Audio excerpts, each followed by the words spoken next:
What's up, Soapers? We're back here. This month we got a very, very special guest. We got Jason Klamm, who is the director of the very first full-length soap documentary called Lords of SOAPTOWN. And he's here to give us a little bit of insight and tell us about his product. How did you get started in this? Hey, thanks for having me on. I'm sorry, I totally fucking forgot to tell you my last name's Klamm. Everybody thinks it's Klamm. I totally forgot to tell you that. I'm sorry. My bad on that. Klamm. Sorry. Yes, Klamm. Yes. Correction made. Jason Klamm, everyone. I'm originally from upstate New York. I went to college in Chicago, and when I went to college there, I met these dudes in film school. Well, one of them, his name's Mike Rempert, and Mike told me, he's like, well, I was on MTV in high school, and I said, what were you doing on MTV? And he was on this show called MTV News Unfiltered, and I said, I remember that show. What did you do? He said, well, we created this sport called freestyle walking, and I'm like, you joking? And because that was one of the dumbest things I'd ever seen. To me, when I was 15, I thought it was really stupid, to be honest. And when I first heard of soaps, I thought they were dumb. And he told me, he's like, look, we created it, we did this, and also we invented soap shoes. And I'm like, are you kidding me? And the kid blew my mind, and it sat and gestated in my brain for another 7 years before I was out here in LA, had access to some equipment. And there's a lot more to the story, but that was the basics, that it sounded like these teenage kids had invented this thing that I knew blew up big. And long story short, I now kind of really love freestyle walking, and I'm still desperately trying to get my own pair of shoes, the soaps that fit. So. For sure. Wait, so how do you invent freestyle walking? Well, there's a piece, if you actually go on YouTube and search, if you search for Freestyle Walking MTV or go to Camera Planet Archive, which is the name of where the original thing is uploaded, these kids created the term freestyle walking. They called it skateboarding without a skateboard. And it blew up on MTV. And, a year later, soaps come out. They were just jumping off the walls and being really goofy and really silly and just having fun, but they're the ones who came up with the term. And that's what was kind of mind-blowing about it to me. I was just like, these 15-year-old kids did this thing, this very small thing that still has a ripple in pop culture. And I mean, probably better than anybody, even if you don't call it freestyle walking necessarily, it's definitely associated with soaps. Wow. So essentially this documentary it's not just about soap. You're taking it back and you're giving, I think you said it, the way that you market it was the true story of freestyle walk. So yeah, exactly right. And that's how it started. But like the big thing is really that they invented soaps, and soaps were kind of, they were important to a lot of people. I mean, I interviewed, Tony Alva is one of the original Z Boys. Okay. Yeah, he's one of the guys who's, if you've seen Dogtown and Z Boys, it's a great skating documentary. His current team now, I interviewed them. I'm like, have you guys ever heard of soaps? They're like, yeah, we all started on soaps. So, wow. I've had some people be really derisive on camera about soaps. They're like, nobody cared about those. Skaters don't care about soaps. But then I interviewed Tony Alva's team, professional skateboarders, and they're like, no, we started on soaps. So, wow. It's kind of awesome. Started in the sense of, like, they made the first shoes, or they developed the patents? Tony Alva's kids, they started out, before they ever skateboarded, they were soapers. That was their big thing. Oh, wow. And until they busted their head or weren't allowed to use soaps anymore by their school, because that happened a lot, and then they eventually moved on to skateboards. But, like, the kids the main characters of my movie, they came up with the idea for soaps when they were interviewed by some company, or came up, I can't say soaps, I can say they came up with freestyle walking shoes. Okay. So come out a year later. But, like, they describe it. They're like, well, we cut out the center of our shoe, we put some PVC in there, we glued it in, like, real rough, and we made prototypes. I'm like, holy crap. And wow. That kind of blew my mind, yeah. So these were homemade soap shoes. These were even before the Concept 21 professional type ones. Exactly right. And it was a couple months after that and I've interviewed probably everybody who was involved in officially inventing them. Like, it's still, like, there's a gap of few months that, you know, it's plausible that somebody heard the idea, got inspired, and didn't realize they took it, or who knows. Wow. And so did you get to travel around and you met these guys, you did interviews with them, and that's all in the video? Yeah. It's mostly here in LA just because the first literally like 4 years of the movie we had no money, and when we did get money it wasn't much. But interviewed, luckily 2 of the dudes were in town at just the right time, 2 of the guys who were in the original MTV video, so I got to interview them. But I also interviewed a bunch of longboarders down near San Diego. I interviewed freestyle walkers all around LA, Long Beach, all kinds of like kind of central places. But then in 2012, I got a little bit of Indiegogo money, about $1,200, just enough to fly out to Chicago, interview 3 of the guys of the 4 guys at once, and kind of wrap up the movie that way. That's a pretty awesome job, like, you know, doing your own thing, getting to travel, making your own hours. That's got to be pretty cool. It was like, it's one of my favorite experiences of all time, and I wish I'd have known at the time how big of a group of soapers there are in Australia, because like kind of like those are kind of the ultimate. It's interesting that there is such a group of soapers in Australia, because there's one part of the movie where one of the guys in the MTV video said, well, you know, freestyle walking was catching on. A friend of mine visited Australia and he said they're freestyle walking everywhere. And I wish I'd had proof of that when I was cutting the movie together, because now I know that like they weren't full of crap, you know? It's interesting the way that it is in Europe and different parts of the world. It seems like some trends start somewhere and it could take 10 and 20 years to catch on. My kids are in England, and I was asking them if they'd ever heard of soap shoes. They didn't have a clue. And then when I mentioned Heelys, they're like, yeah, I think those just came out over here. And this was, you know, this is just a couple months ago. And I was like, you know, those are 15 years old. They didn't just come out. That's crazy. So funny. Which was, it was a trip. But I know that, I think when we first met, it was 2012 or 2013. And I had happened to just be on vacation in California that week. And then I got your email. I know we did a quick interview when I was at my mom's house.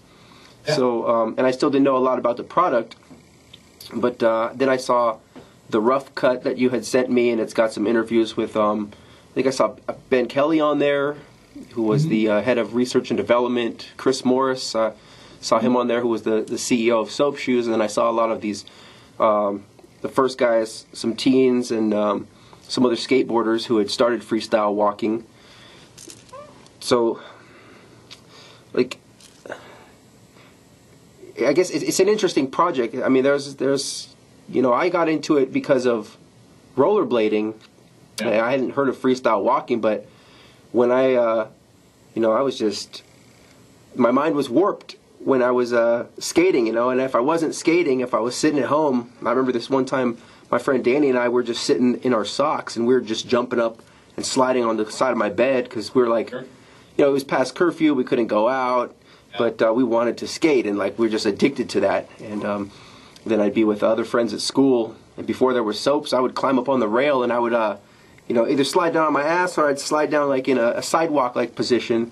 And we're like, yeah, I can't wait till after school. And then when these shoes came out, it was like jaw-dropping, you know. Yeah, I mean, that's the thing too, is like interviewing all these different people, like regardless of if they're soapers, or even in some cases, some people are freestyle walkers. Most of them did soaps, but what's funny too is interviewing a few freestyle walkers. They're like, no, that's not pure freestyle walking, dude. I won't do soaps. I'm like, really? That kind of blew my mind. But like, yeah, like that like really desperately wanting that kind of freedom and kind of being able to hide it. Like, I mean, I know you had the shoes with the stash plate too. Like, you could just hide that you had these awesome shoes, and then just bust them out whenever you wanted to. Like, that's kind of, I didn't appreciate that when I first started making the movie. I see. And when I started recording it, I'm like, this is kind of amazing. Like, people love doing this for this, just to kind of break out of their urban environment, even if they're stuck in it. So you're saying that there are like hardcore freestyle walkers out there? Yeah, there are. I would say that like they're less prevalent than the soapers, though. Like, there were more. Some of the guys I interviewed, they're like, well, I used to freestyle walk, and when I did it, wasn't into soaps or whatever. But yeah, I would say like because soaps are a thing, and because they unfortunately don't make them anymore, Like, I feel like that's got a little more core group to it, you know? Okay. How do you think that parkour ties into all this? I think that while parkour is, and we do talk about it a little bit in the movie, I interviewed a lot of parkour guys too, because they're obviously similar. Even though it's technically started in the late 60s or early 70s, I honestly don't think it would have been as popular without the freestyle walking video, and then eventually without soaps being a multi-million-dollar thing. I mean, like, that kind of escalated it in two ways, you know? I see. So it's like, it's kind of branched out. So, I mean, do you see these as like individual sports of their own? I've always seen them as somewhat interrelated because, well, when I was sponsored by Soap, you know, I would do parkour tricks, but they wouldn't include those in the videos. A lot of that stuff got cut. Danny and I were filming one time, and I did a backflip off of a 2-story building, and when we went and turned it in, and we also did some synchronized soap where we both, you know, did synchronized backslides down some rails, and they were, and then I did one where he was laying under the rail, and I would royal the rail and then misty flip off at the end of the rail, and they cut all those out of the videos, saying that, you know, Soap didn't want to be associated with that, and, you know, you guys are welcome to do those activities on your own, but we're not going to endorse that. Okay. And I was always, I guess, an enthusiast to merge parkour and soaping, and I don't think I ever considered myself a freestyle walker, and then except I would be associated with that at school when they're like, oh yeah, he's like a freestyle walker or something. I was like, well, I'm a soaper, but I don't know. Right. Now, go ahead. In different ways, you know, like freestyle walking.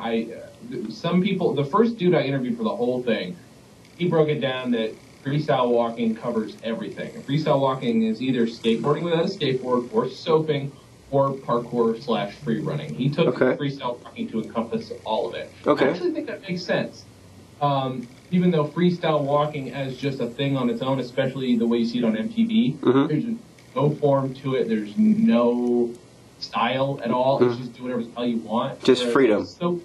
Exactly. But soaps limit you just enough to where you've like, I have to make a trick in a certain way. I've got these shoes that I'm going to use for, which I think is awesome. And parkour, very specific as to, like, you know, we're getting from point A to point B, point C. We're doing it in this creative way, et cetera, et cetera. And it looks really smooth and awesome, whereas, again, freestyle walking just on its own is really goofy and weird, you know, which is awesome. I love it. I used to think it was really dumb, but you interview enough people who love it as much as they do, and you kind of get a passion for it. So you're saying that freestyle walking is like the umbrella of the genre, and then it encompasses itself, freestyle walking, soap shoes, parkour, and any other elements in between? Yeah, I think so. I like that. That makes sense. I could agree with that. I read a lot of philosophies on the parkour. Yeah, like you said, I want to move my body from point A to point B with either like the least level of resistance, or I want to maybe give myself a challenge and say, you know what, like, I don't just want to walk down this street or to that guy's house. I want to, like, be creative, like you said. I want to backflip over this fence, and then I want to do like a little vault over the picnic table and then walk through his backyard and get to the door or something. And it's more like just a way that you're moving through life.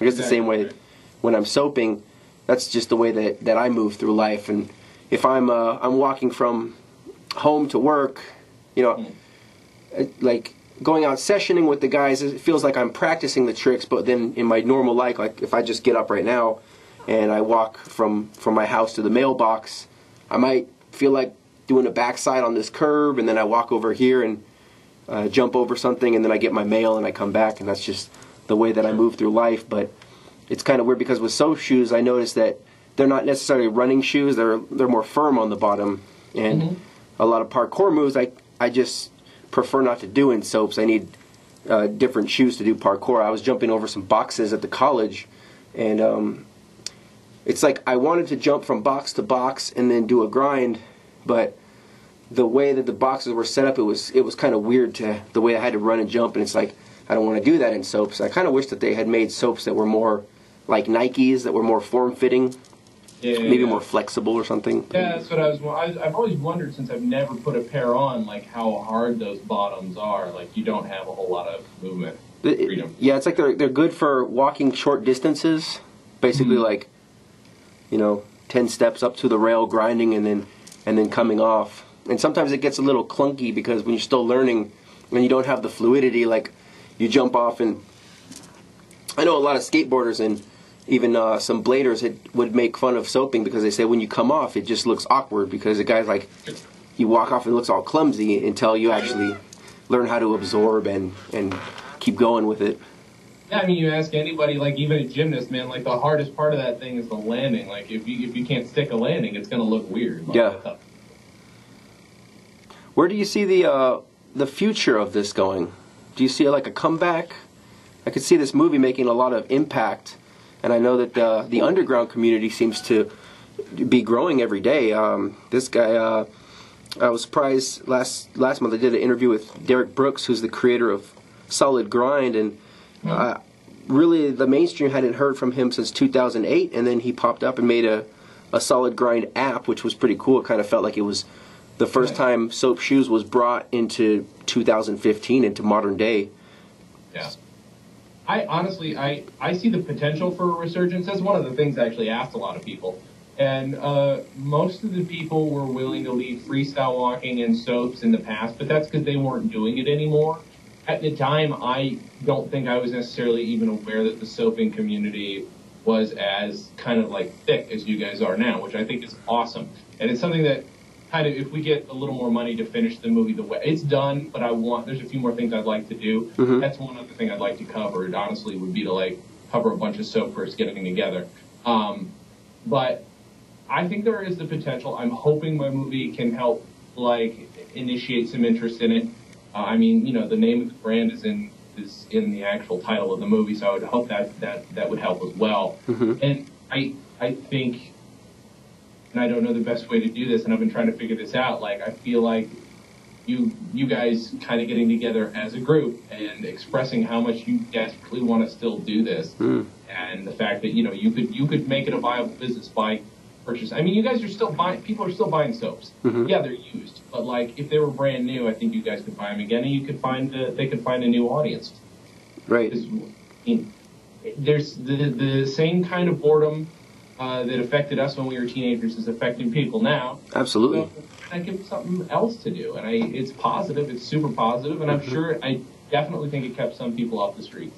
Like kept them on the streets, but kept them off the bad part of the streets, I feel that. The other day, I found a new skate park called like JC Skate Park or something up in close to North Vegas or whatever. So I went over there and I sat down, and I'm in the middle of the park, and I'm wearing Nikes because I didn't want to walk that far of a distance in soaps. And then I start swapping out, and they're thinking like, what's he pulling out of his backpack? Those aren't rollerblades. It's like he's just changing shoes. And all of a sudden I drew this little crowd, and there's all these little kids that are like, what are those? And I was like, these are called soap shoes. And I started, excuse me, I started explaining them. I started explaining these shoes, and they're like, oh, where do I get these? And I was like, well, these are $600 on eBay. If you can find them, you might find some in your size because you're a lot younger, and it's easier to find size 3s and size 5s and size 11s. That's true. Like that's the thing too. Is like I wouldn't be able to soap for shit if I even tried. But I still kind of want to try. Like anytime I go, to a thrift store or anywhere around here, every time I look, regardless of what I'm looking for, because I like to buy old like cassette players and stuff so that I can rip my old cassettes and stuff. Every time I'm looking around, the first thing I do is go to the shoe section just in case, but I never find them. You can only get those things on eBay, and they're usually super expensive. Right. I get outbid every time, and oh man, it's rough. I've got I've got a grown-up size. You can find them in kid size, like you say, really easy. The other day was kind of interesting. I have to give a special shout out to Jersey, Joe Richter. And so I had bought a pair of yellow ordnance off of Greg in Australia, and recently I just blew through them because I've been filming this new soap DVD called Soap Shoes 101 Back to the Basics, and showing, it's more like a vlog type video, kind of showing the guys the tricks and how they can do them. And, you know, after so much grinding, the shoes just kind of blew apart. And this guy Jersey, who's in the soap shoe community, hit me up and he's like, by the way, I have an extra pair of soaps in size 11 if you want them. And he mailed them to me, and fuck, on eBay they would have been like $600. And they showed up on my doorstep. He's like, Merry Christmas, bro, here you go. So that's kind of cool. That's keeping me going. And they become hard to come by, but it is kind of crazy just from going out to the skate parks and seeing the response. And you know, the kids today, the generation today, they've never heard of them, so it's brand new. And I think it would, I don't know, whoever picked it up would make a lot of money just overnight, quick, you know, boom. Oh, absolutely. And honestly, if you found another brand to work it into the way, like, it didn't work when they integrated it with Sonic, I don't think. But if you got something the equivalent of Sonic, but a lot bigger now, right? Some character to wear soap shoes, I feel like it would be, because do they even? Okay, here's a question for you. Do Heelys still even? I know that they bought the grind plate for Heelys, but do Heelys use the grind plate at all?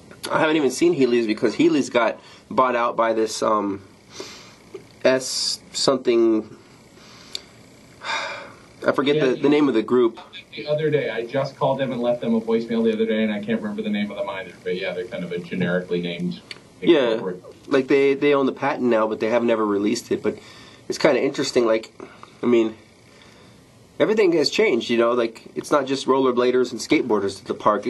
In Las Vegas, you know, I think the two big parks here are JC and Craig Ranch, and they're both like the majority of the kids there are on Razor scooters. Really? So when I walk into the park, I'm like, this is not a skate park that I remember from the '90s. This is like, you know, and even in Jordan Jones, she's this new, she's like a 11-year-old rapper. She's on that show Dance Moms, and even in her music video, it's her and like 5 of her girlfriends, and they roll up riding Razor scooters, and they're rapping, and I'm almost like, wow, like this is a new age, you know, which is crazy because, you know, that wouldn't have been accepted in the '90s because they would have been like, oh, Razors, like what, like, you know, just like, you know, when I would roll through with soap shoes, it didn't matter, like I could be like, yeah, I'm the best at soap shoes, and that's like the equivalent of being the best, you know, hopscotch or best yo-yo player, you know? Yeah. That's how some people look at it. It's weird. So, I don't know. Times have changed, and it is kind of, it's exciting. I think it's cool. But, going back to your movie, what would you say that maybe your favorite experiences or memories would be of creating this? Wow, that's rough. Like I said, it took 6 years to shoot the whole thing. Anytime I got a new piece of information that actually kind of blew my mind was great. But honestly, going out to Chicago was the best part because I used to live in Chicago, like I said, for a couple of years. But going out there to meet these guys who created it, and they're all my age, they're all in their 30s, and meeting them, and they all have their own story of their own version of creating freestyle walking, coming up with the name, and coming up with the shoes. All 3 dudes thought they came up with the prototype and built it themselves, basically. And so, like, you have these different conflicting reports that were kind of funny. But, like, meeting these guys, getting very close with them, and getting close with other people, like who's soap. Like, even though I didn't, we actually had some interviews, too, in New York. Rennie Castillo did one of my favorite interviews of the whole thing. This was years ago. And I never got to meet him because I didn't actually fly out there. My buddy Ray actually recorded that for me. Okay. That's one of my favorite experiences, is him sending the tapes back and me watching. Like, I did not know at that point, until Rennie, I didn't know there was anybody who loves soaps that much still. And that was what made me realize, oh, this movie is worth it, you know? You know, Rennie, yeah. I think someone named him number one soap fan or something like that in the world. Yeah. That's pretty badass. And I remember he was writing letters back in '99 and 2006, even, you know, years after I was off soap, and you know, I'd still get stuff from him asking when's the next soap video coming out. You know, hey, I got these new shoes, or whatever. And it's like, right. And that was years after I wasn't, you know, even on the team anymore. So that was pretty cool to see some love still out there. Yeah. That's another thing too. Is like I would like there to be a comeback, simply because it would be really cool to see a team. It would be really cool to see like the old guys get together, like the old group, just get back together, and then also see like who you guys would pick as a new team. Like, and that would be kind of fun. You know what I mean? That would be awesome. Yeah, that'd be cool. There's definitely some talent out there on the street.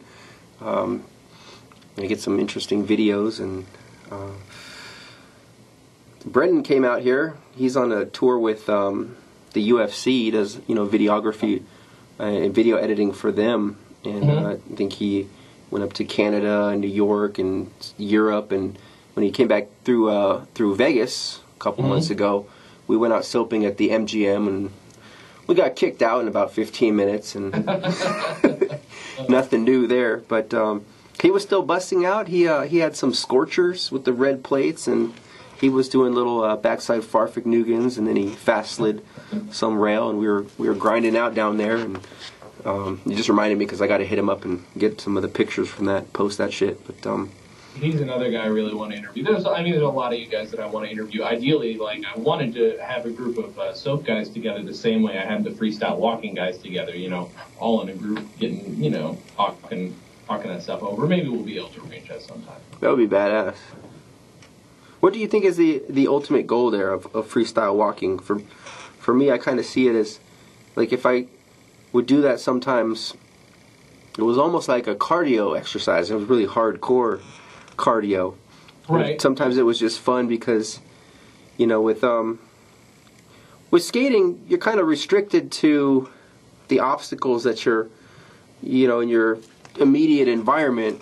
And with soaps or with freestyle walking, I could grind on things, or I could do stunts off of objects that I wasn't normally allowed to do. Like if I went to, Disneyland or Magic Mountain, I could, we used to grind on the rails in there. We pay the entrance fee into the park, take the bus down there, and we'd only ride a couple rides, and then we'd go grind the rails that, you can't really bring your skates through the gate of Magic Mountain because you can fucking get arrested.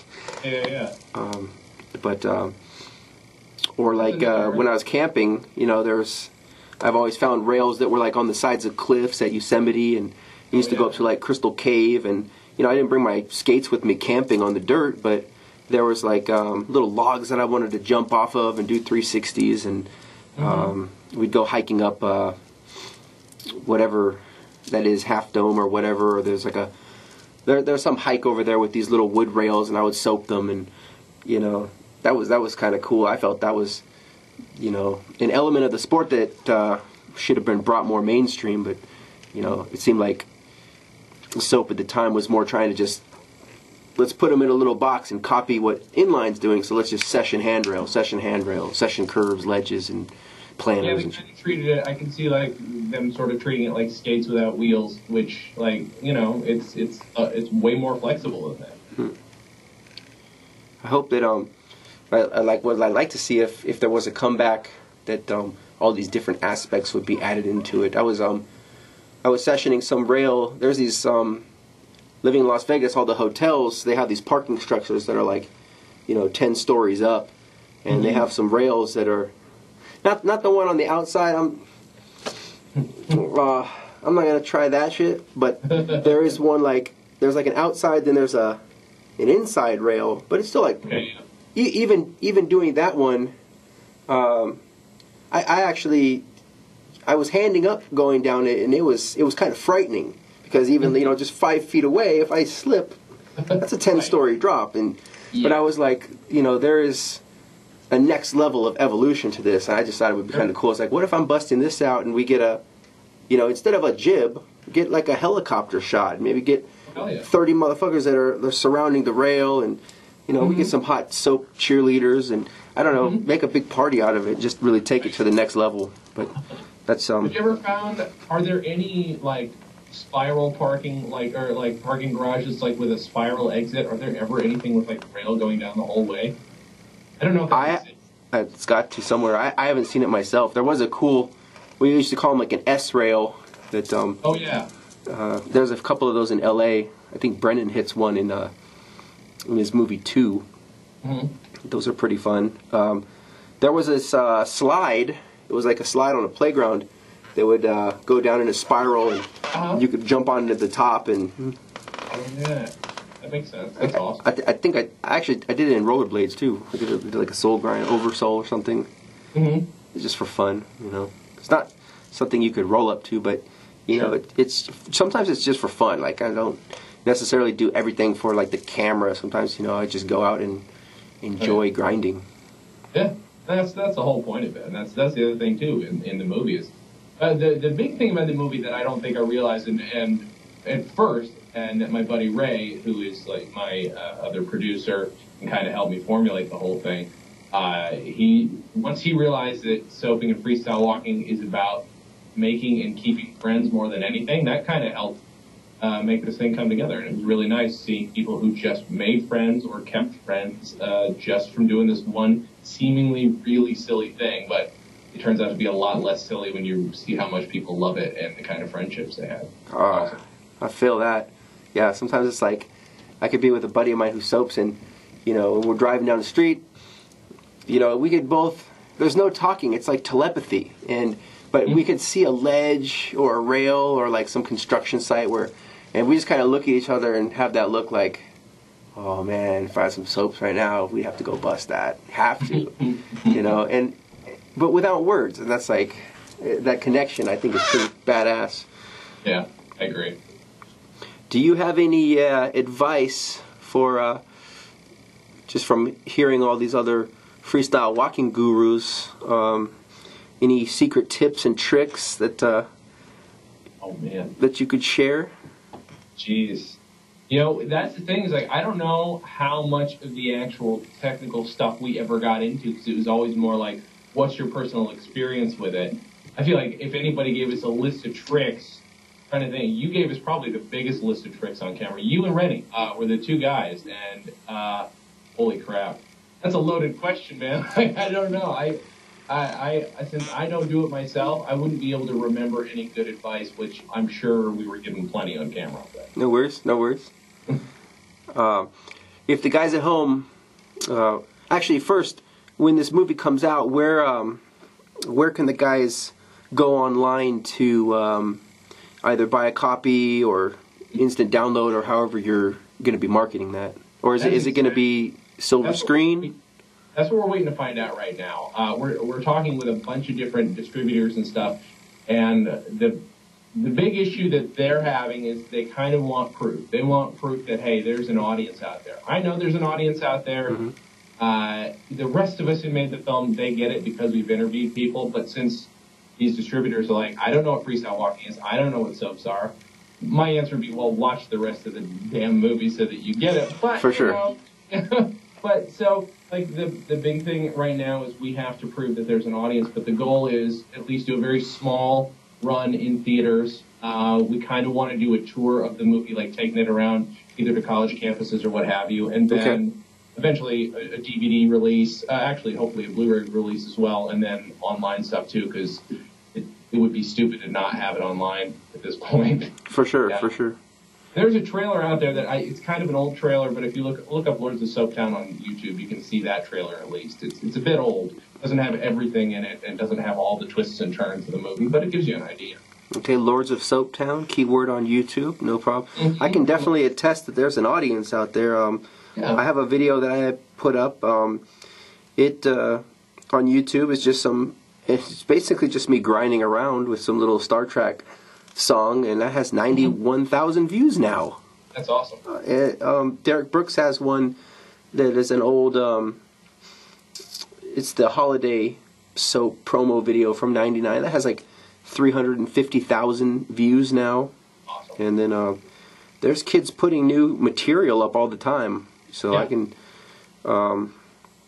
definitely confirm to anyone that there is an audience out there. It may not be necessarily in the millions. I'm sure that it would be if, you know, you put it in the hands of one of like these teen pop stars or a professional athlete or whatever, and just, you know, I can see it blowing up overnight. I think Tony Hawk even did some new video where he's I guess I don't know what he does. He's on a board and he does some little grind on a half pipe on them. So, okay. You know. Well, and the other thing too is like that's one other thing is if we can get some kind of sponsorship for the movie, that would also help blow it up because even if it's not soaps, we'd love for it to be soaps. Okay. So you're definitely looking for like sponsors, anyone who's gonna be willing to put up money, back you up on this. Yeah, because I mean, like we went to our audience. We got it was a small audience at the time, so we only got the $1,200 just to because I wasn't asking for a lot, just enough to go to Chicago. But now, like that's when the hammer's coming down. So like, because I know the soap world, and there's one company that ever made soaps. Mm-hmm. If there's anybody out there, honestly, who's got suggestions as to like a small, but that's got enough money, small like a skate shoe company even. That would be willing to do something with it. That'd be great. That'd be cool. If they underwrite the movie, that would help us. People would see it. For sure. And you've put a substantial amount of time, effort, money into this yourself as well. 6 years. That's quite a for 6 years commitment. Exactly. I mean that equates to thousands of hours of work, which essentially is tens, 20, to maybe $100,000 of money. For sure. You heard it, guys. Donate. All right. Yeah, right. If any of any companies out there are watching this, how would they be able to contact you to possibly donate and help this project come into reality? I think the easiest way is if you can either email me. It's J Klamm, first initial last name JKLAMM @stolendress.com, or just go to my website, my production company's website, stolendress.com, where you can find or lordsofsoaptown.com has the basics, but you'll find all my contact information on stolendress.com, and yeah, we invite people to hit us up that way. Okay, definitely. For you guys out there, I'm gonna definitely put that in the down bar below, so make sure that you copy and paste that. And how about if anyone wants to call you up and have questions, shoot the shit, is there a special email for that? Yeah, I mean, the same email. That's absolutely fine. Absolutely do that. That'd be fine, yeah. Same one, the Jason... Yeah, jklamm @stolendress.com. jklamm @stolendress.com. Stolen Dress. That's my production company, Stolen Dress Entertainment. STOLENDRESS. Excellent. Well, Jason, it's been a pleasure. Definitely looking forward to checking this out, and I know that there's a lot of guys out there that are behind you on this project, and the whole community's looking forward to this. I think it's this is a really good thing. So and thanks for taking the time. And honestly, there's a lot of people, a lot of you guys out there who are watching have been supportive and have already contacted me, and that's fucking awesome. That's really incredibly cool. And I do appreciate all your guys' support. Hell yeah. All right, guys, it's your boy Ryan J. We're out of here. Thank you, Jason Klamm. Got it right there with the Klamm. We'll see you guys next month. Thanks for tuning in. If you like this video, make sure to give it a big thumbs up. Subscribe to my channel. Leave your comments below. And we will see you next month, fellas. Peace.